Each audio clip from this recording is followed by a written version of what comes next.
What is going on, everyone? My name is Andy. Welcome back to another FPL video. In this one, we're looking at 10 things we potentially learned so far this season, such as who the best attacks are, who the worst defenses are we really going to permanently captain Haaland for the rest of the season, and a bunch of other stuff as well. So if you enjoyed the video, make sure to give it a like, hit that subscribe button if you are new around here. So we're going to look at the best attacks first of all. Now, the way I've set this out is by looking at expected data instead of actual goals, and then when we look at defenses, we're going to look at expected goals conceded rather than actual goals conceded, because that tends to be a better predictor for the future. I've also listed how many times teams have had to play Man City or Liverpool, so you can see here that none of these teams have faced those so far. I know that Man City and Liverpool can only face the other team, right? They can't face themselves, but just to keep it uniform, I kept it to 2.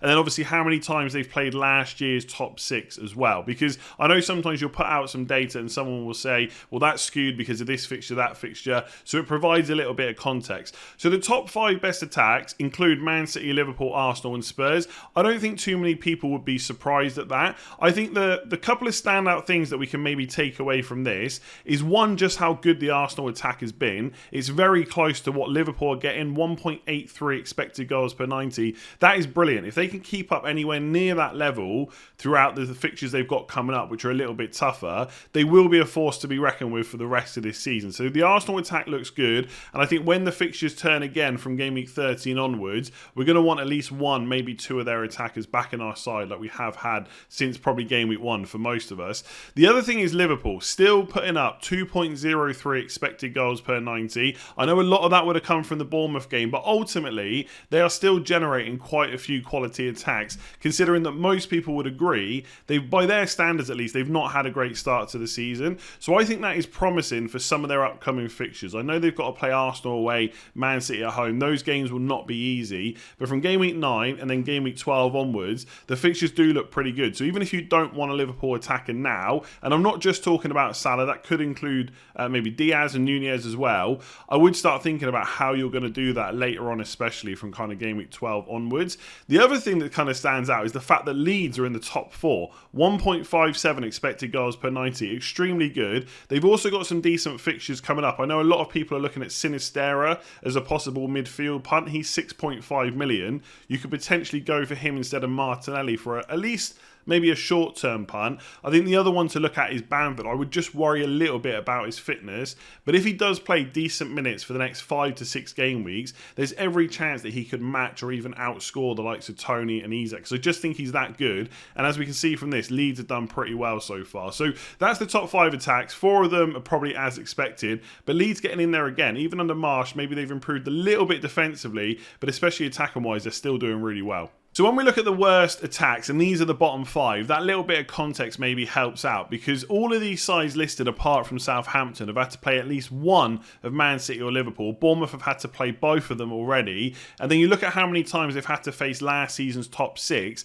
it's at least twice. For Southampton, West Ham and Bournemouth, they've faced them 3 times already. So that might play a little bit into why the numbers are so bad. It's just a case of how much we expect them to improve as the fixtures get better. So for Bournemouth, 0.47 expected goals per 90, and this is all non-penalty, is really, really bad, right? And I would expect that to get a little bit better over the next few weeks. New manager coming in, fixtures are pretty good from 9 till game week 16. I don't expect it's going to improve so much that we're going to see them scoring multiple goals every single week, but it might make someone like Solanke an okay option at 5.7 million. I'm not sure Nottingham Forest is going to improve that much. They made so many new signings. I just don't know how long it's going to take for all that to gel together.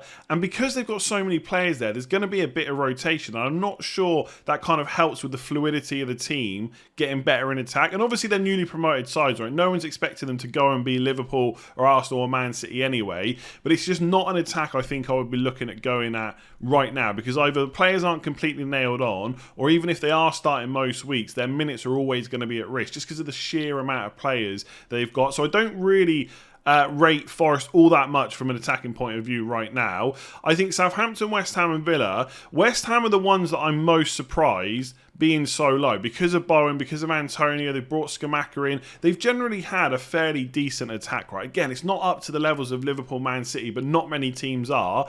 It's been pretty good. And I think so far this season, Antonio and Bowen, for the most part, have been poor, right? A lot of people brought in Bowen last week. I did as well. And a lot of people are already regretting that. So I do think with the fixtures that West Ham have coming up, that could improve. But they also have European competition and stuff like that to contend with. And while they have beefed up their squad a little bit, so Cornet's come in as well, Scamacca, who I already mentioned, that might take its toll, especially with the kind of really congested season that we have this year because of the World Cup. So that is a little bit worrying for West Ham. With Villa, again, 0.76, really poor. They do have some nice fixtures coming up, but I'm just not really sure there's any attackers there that I would want to go for. Coutinho, Buendia, Watkins, they're just not very exciting names that I'd want to see in my side. I think Bailey's the only probable one. And then Southampton, again, I'm just not sure that's going to improve massively with the team that they've got there. So these are, so far, the worst attacks. Whether or not they'll still be the bottom 5 when it comes to the end of the season, I'm not so sure. But I think we can expect Bournemouth and Forest to be in this list.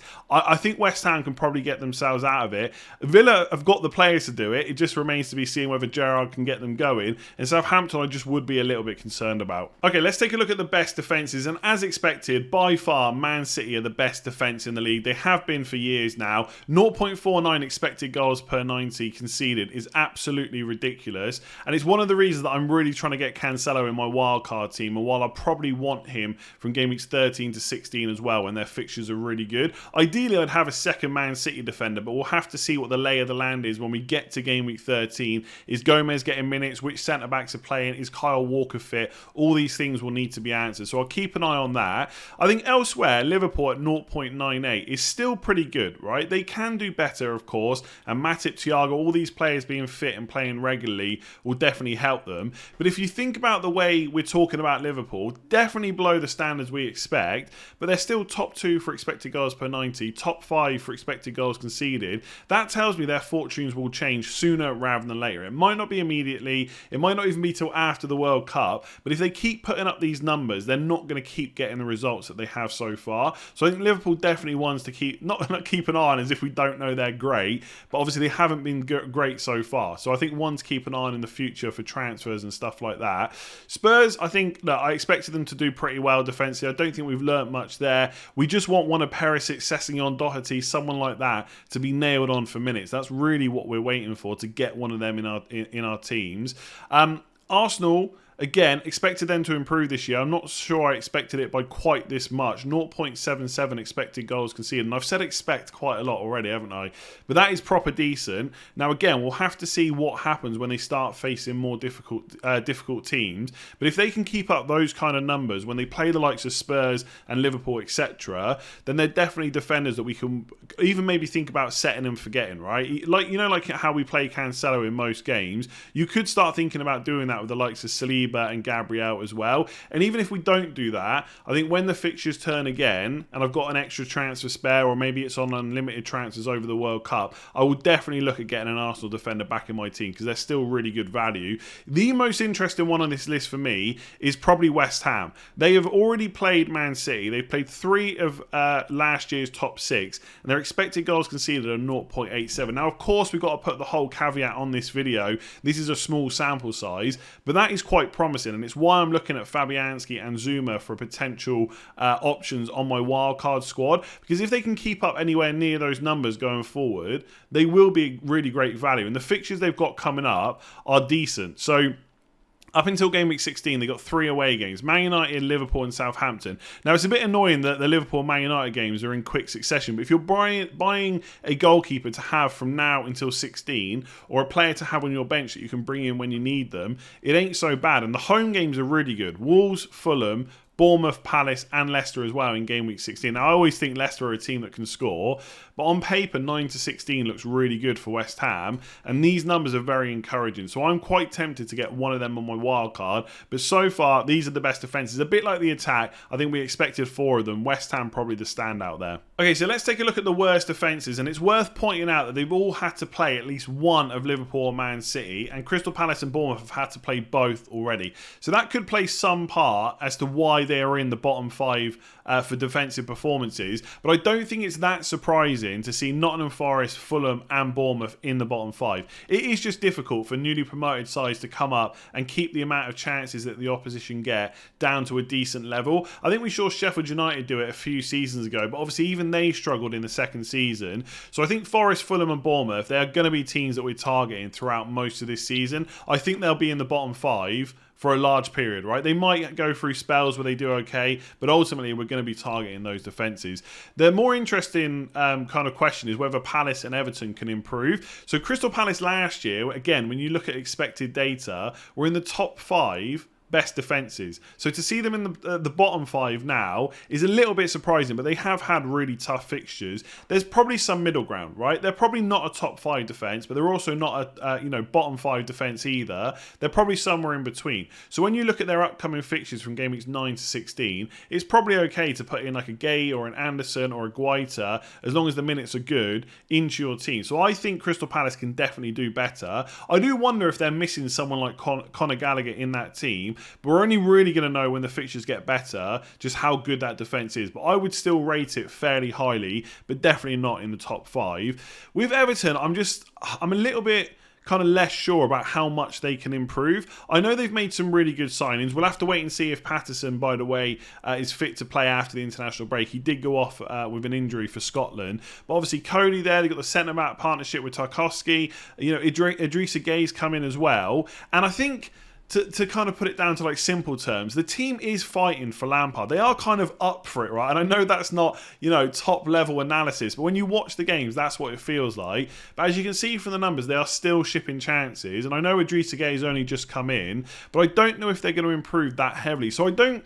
In any given week, if you've got like Bournemouth or Forest at home and Everton at home, I would definitely target the Bournemouth and Nottingham Forest fixtures first, despite the fact that Bournemouth are ever so slightly better than Everton so far. But if, for example, in game week 11 you got Spurs against Everton at home and you've got Salah and Haaland playing against each other, I definitely think it's worth targeting the Everton fixture in that kind of situation. So I don't think we go out of our way to buy players that are going up against Everton, but it definitely shouldn't be a fixture that puts us off. And unless we see some improvement over the next few weeks in the numbers, I think that might continue for the rest of the season. So they have made some good signings, but according to the numbers, we are still yet to see that improvement. I know they haven't conceded a huge amount of goals, but as always, this is a pretty good predictor of what might happen in the future. And if this is the level of performance they're going to put up, they might start conceding a few more goals. So I'm willing to see what happens, but right now it's not looking great. So have we learned that we just need to permanently captain Haaland? Maybe. The numbers are looking really good, and I know there's been a ton of data in this video already, and you can see from the eye test just how good Haaland is, but sometimes I like that context to see just how elite level someone is, and Haaland's definitely right up there. So in his opening 7 games, you can see from the expected goal column, we're not really looking for assists from him, that he's put up at least 1 XG in 4 of the 7 games. And if you think back to what we've just talked about with the worst defences, some teams don't even put up 1 XG per 90. He's doing it on his own. It was 1 against West Ham, 1 against Newcastle, 1.5 against Palace, 2.1 against Forest. This is absolutely elite level. Even the 0.7 against Villa is pretty good. And the Bournemouth game, I go back to that thinking about that match in game week 2. If Foden squares it, that is another goal, and he's just absolutely ridiculous. So we are probably close, if he can keep this up, to permanently captaining him. The only thing I would say to kind of counter all the Haaland talk, and this is expected goal involvement now, so this is XG plus XA per 90 minutes totaled up. There are still some other really good players in this league. Salah, who again, by his standards hasn't been great so far, still putting up 0.72 expected goal involvement, heavily weighted towards goals, the same for Kane as well. That's why I still don't rate De Bruyne as a captain option when you've got Haaland anyway, because most of his 0.77 expected goal involvement is from assists, and obviously we know goals are worth more. Plus Salah and Kane are on penalties as well. So that's why I always rate them a little bit higher than De Bruyne. I know people get very annoyed about that, but that is my reasoning. So while Haaland right now, especially if he keeps these numbers up, is absolutely out of this world, De Bruyne, Kane, Salah and even Son to a certain extent are still putting up really elite level numbers. And I think if the fixtures are correct, we can choose to not captain Haaland. This week, for example, Wolves away, some people went for Kane at home against Leicester, and obviously that worked out really well. Now, Wolves did go down to 10 men. On another game, I'm sure Haaland gets another goal and he starts to match or outscore Kane. But I think there is kind of times when we can do that, right? When Haaland plays Liverpool away,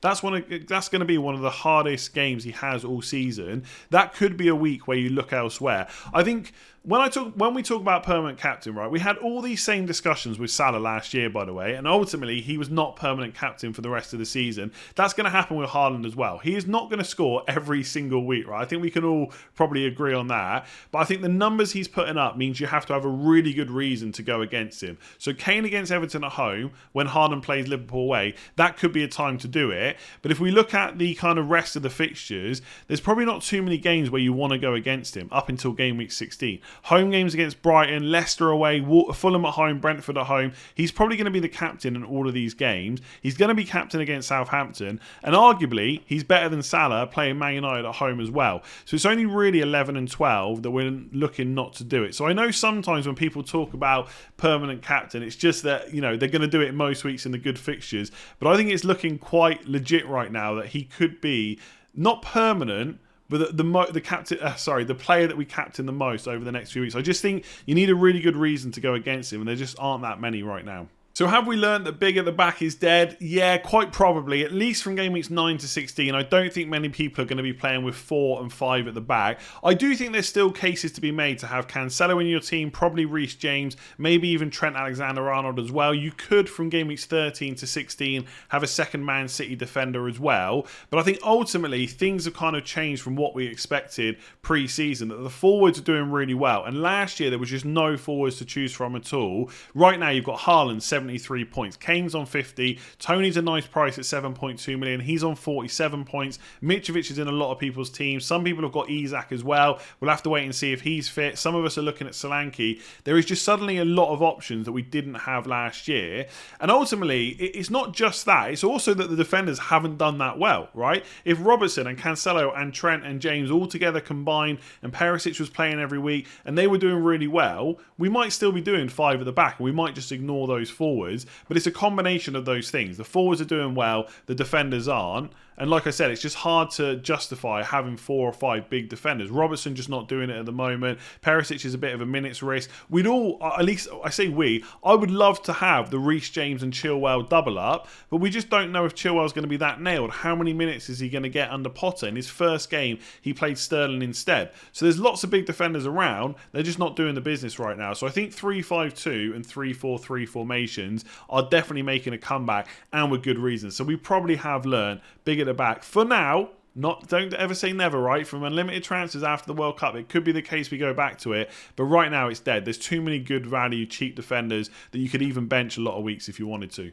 Okay, so I put a tweet out asking you guys what you had learned so far this season. So I'm going to see if I agree with any of them. And just so you know, I've already tried recording this a bunch of times without saying bench too often. It's just impossible. So maybe count up and leave a comment below. How many times do I say bench when I'm recording this particular section? So 5 substitutions has made it difficult to rely on your bench, 1. So don't focus too much on building a strong bench, 2. Good players are likely to come off the bench even if they don't start, 3. But I'm not going to keep the count myself. So I agree. Yeah, if I've got someone like Salah or Haaland or Kane, whoever it is, if they don't start, I know they're going to come on. I'm not going to rely on one of my bench players. So in terms of someone coming off your bench when you're not expecting it, that probably is less likely to happen. But I don't agree that we should not focus on building a strong bench. That doesn't mean you have to spend a lot of money on it, but you do want playing players where you can for a few reasons. 1, we've got a blank game week coming up in game week 12. We're going to need to use players off our bench for that, especially if you want to keep the likes of Cancelo and Haaland and Martinelli. You're going to need those bench players. And elsewhere the other thing is kind of fixtures. So let's say you've got Trippier. Game week 11 and 13, he plays Man United away and Spurs away. Now he is attacking. You could treat him like a Reece James, Cancelo or someone like that and just play him anyway. But you could have a decent defender on your bench that has a better fixture that you play instead. So I agree with the last part. We're not likely to see, many of our players get benched and just not come on for any minutes at all. But I don't agree that we need to, not focus on having a strong bench. It can be very handy. Even if you get like a player suspended or injured for just one fixture, it can be super handy. So anything can happen in 30 minutes. Just look at Heung-min Son. Obviously, he was absolutely incredible. Comes off the bench against Leicester, gets a hat-trick. Brilliant for anyone that owned him. But I don't think we've really learned anything from this. We already know that anything can happen in football. We are trying to make choices on what's likely to happen. So if you know a player is going to be benched, you need to react to that. And for those of us that thought that was going to happen and didn't bring him in, yes, we got heavily punished, but I think that was the right decision, because on another day, he comes off the bench and just gets absolutely nothing. And I know people will say he's a quality player, tired legs, Leicester defence is rubbish.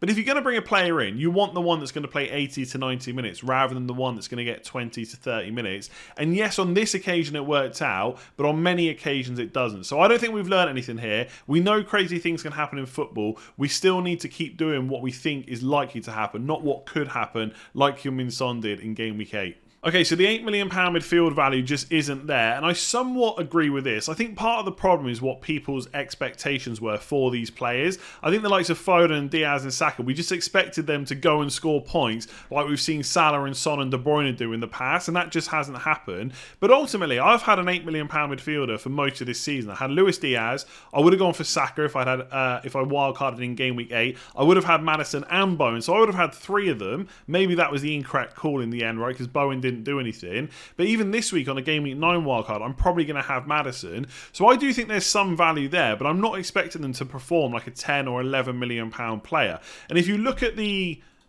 points so far, obviously the likes of Son and Salah just haven't done as well as we would have hoped at the moment. And there's always going to be players that you don't predict that do well. The likes of Gross being top of the midfield chart, Rashford in second place, even though I think he's missed the last 2 games, McAllister there as well. But Saka's on 37, then you've got Luis Diaz not far behind on 32, then it's Foden, then it's Kulusevski. So it won't take many more games of these players getting a couple of returns, and suddenly they're all right at the top of the midfield rankings. So I do think there's some value to be had there, but I don't think it's a case that we're going to put like 3 or 4 of these into our sides. You just pick and choose the best ones as and when. It just so happens that right now Liverpool's fixtures aren't perfect, so you're probably not going for Diaz. Man City and Arsenal got a blank coming up, so Foden and Saka get less valuable. But from game week 30 and onwards, I'm absolutely looking at bringing one of these back into my side, probably for Maddison. So just because they're not right at the top so far, that can happen in football. We just discussed that. Sometimes the best players don't necessarily perform at the best. It can take time, but I think there's some value there, but I think the expectations people have for these players is probably a little bit too high. Okay, so this one's about the template. I think we've learned that a template team is not always the way to go at the start of a season, and I kind of agree with that. I hate this stupid thing that's come up in the community over the last couple of years where people will say things like, you have to start with a template team at the start of the season. You don't want to fall behind. You can't win FPL at the start of the season, but you can certainly lose it. All these cliches that people come up with, the only thing you should be doing is picking players that you think will score the most points. If that player is a template player, they're owned by 50, 60, 70% of the game, who cares? Bring them in. If you want to go for someone else that you think will do really well and they are owned by 1%, brilliant, bring them in as well. So I really hate this thing that's come up over the last couple of years about going for the template. It's always about the players that will score the most points, whether they're template or not. So you need to stop worrying about it. What I will say though is this was my team in game week 1. I think a lot of people would say this was template, and I think a lot of these players did all right. Again, yes, I didn't predict that Gross and Rashford would do really well, but that's going to happen every season. You're always going to miss out on some players.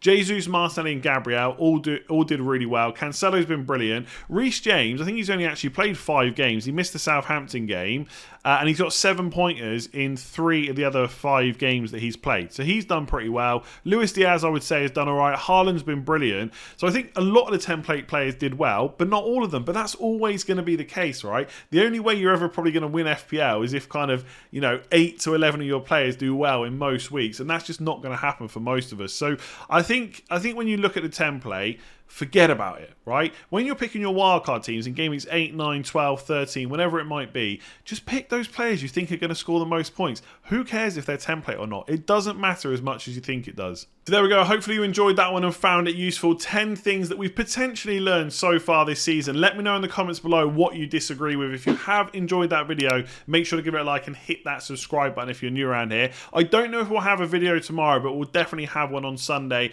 and obviously we'll resume the normal content next week as well. So thank you very much for watching. Give the video a like if you enjoyed it. Hit that subscribe button if you're new, and I'll catch you again soon.